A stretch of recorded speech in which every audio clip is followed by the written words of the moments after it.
வணக்கம். சாவித்ரி சமையலுக்கு உங்களை வரவேற்கிறேன். இப்ப அருமையான சுவையில சத்தான குடைமிளகாய் வச்சு சட்னி தாங்க செய்ய போறோம். குடைமிளகால நிறைய ரெசிபிஸ் செய்யலாங்க. குடைமிளகாய் சாதம், குடைமிளகாய் கிரேவி, குடைமிளகாய் பொரியல், குடைமிளகாய் சாம்பார், இந்த மாதிரி நிறைய விதவிதமா செய்யலாங்க. ஆனா இந்த குடைமிளகாய் சட்னி வந்துங்க இட்லி, தோசை, பணியாரம், சப்பாத்தி, எல்லா விதமான மல்டி கிரைன் தோசைகள் இதுக்கு எல்லாத்துக்குமே தொட்டு சாப்பிட, அது மட்டும் இல்லாமங்க நம்ம எல்லா விதமான கலவை சாதத்துக்கு சைடிஷா வச்சு சாப்பிடலாம். இந்த குடைமிளகாய் சட்னி வந்து அந்த அளவுக்கு டேஸ்டா சூப்பரா இருக்குங்க. இது எப்படி செய்யலாங்கிறத பார்க்கலாம் வாங்க. இப்போ வீடியோக்குள்ள போகலாம். அதுக்கு முன்னாடி சேனலை தொடர்ந்து பாருங்க. சேனலை சப்ஸ்கிரைப் பண்ணாதவங்க சப்ஸ்கிரைப் பண்ணுங்க. உடனடி அப்டேட்டுக்கு பக்கத்தில் இருக்கிற பெல் பட்டனை கிளிக் பண்ணுங்க. பெல் பட்டனே ஆளுங்கிற பெல் பட்டனை கிளிக் பண்ணா நான் போடுற வீடியோ உங்களுக்கு உடனே நோட்டிபிகேஷன் வந்துருங்க. வாங்க இப்போ வீடியோக்குள்ள போகலாம். இப்போ வதக்கி விடுறதுக்குங்க 1.5 டேபிள் ஸ்பூன் அளவுக்கு எண்ணெய் விட்டுக்கிறேன். எண்ணெய் சூடாகட்டும். இப்போ எண்ணெய் காஞ்சிச்சுங்க. இது கூட 5 பூண்டு பல் வதங்குறது கூடவே 10லேருந்து 15 சின்ன வெங்காயம். சின்ன வெங்காயம் இது இல்லாத பட்சத்தில் நீங்கள் ஒரு பெரிய வெங்காயம் மீடியம் சைஸில் எடுத்து பொடியாக நறுக்கி சேர்த்திக்கலாம். இப்போ வெங்காயமும் பூண்டு பல் நல்லா வதங்கட்டும். இது கூடவே காரத்துக்கு 4 வரமிளகாய் எடுத்துருக்கேங்க.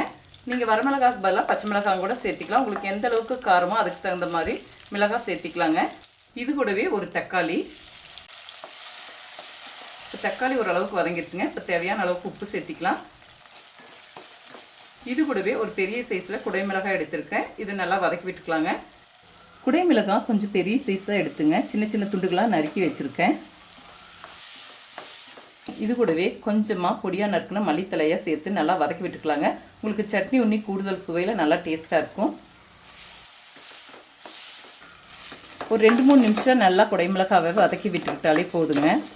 சீக்கிரமாக உங்களுக்கு நல்லா வதங்கி வந்துடும். இப்போ எல்லாம் நல்லா வதங்கிருச்சுங்க. ஸ்டவ் ஆஃப் பண்ணிவிட்டேன்.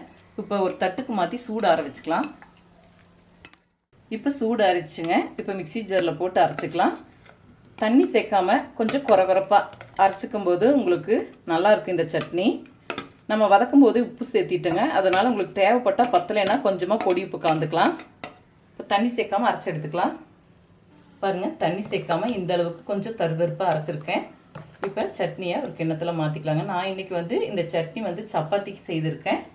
நீங்கள் இட்லி, தோசை, ஆப்பம், பணியாரம் நீங்கள் இந்த மாதிரி சட்னி செய்து சாப்பிடும்போது ரொம்ப டேஸ்ட்டாக இருக்குங்க. இதுக்கு தாளிதம் வேண்டாங்க. விருப்பப்பட்டால் நீங்கள் தாளிதம் சேர்த்திக்கலாம். நான் இன்றைக்கி வந்து தாளிதம் சேர்த்திக்கலைங்க. குடைமிளகாயினுடைய பயனை நம்ம பார்த்தோன்னாங்க, நோய் எதிர்ப்பு சக்திக்கு ஏற்றது, புற்றுநோய் வரவிடாமல் தடுக்கிறதுக்கு ரொம்ப நல்லதுங்க. ரத்த சோகையை சரி செய்யறதுக்காகட்டும், கண் சம்பந்தமான அனைத்து பிரச்சனைகளையும் தீர்க்கறதுக்கு, நரம்பு தளர்ச்சியை சரி செய்யறதுக்கு, கெட்ட கொழுப்பை கரைக்கிறதுக்காகட்டுங்க. இது போல நிறைய பலன்கள் இந்த குடைமிளகால இருக்குங்க. இப்ப அருமையான சுவையில சத்தான குடைமிளகாய் வச்சு சட்னி செய்துட்டேங்க. இதே முறையில செய்து பாருங்க. இந்த வீடியோ பிடிச்சிருந்தா லைக் பண்ணுங்க, ஷேர் பண்ணுங்க, சப்ஸ்கிரைப் பண்ணுங்க, கமெண்ட்ஸ் பண்ணுங்க. அடுத்த வீடியோல சந்திக்கலாம்.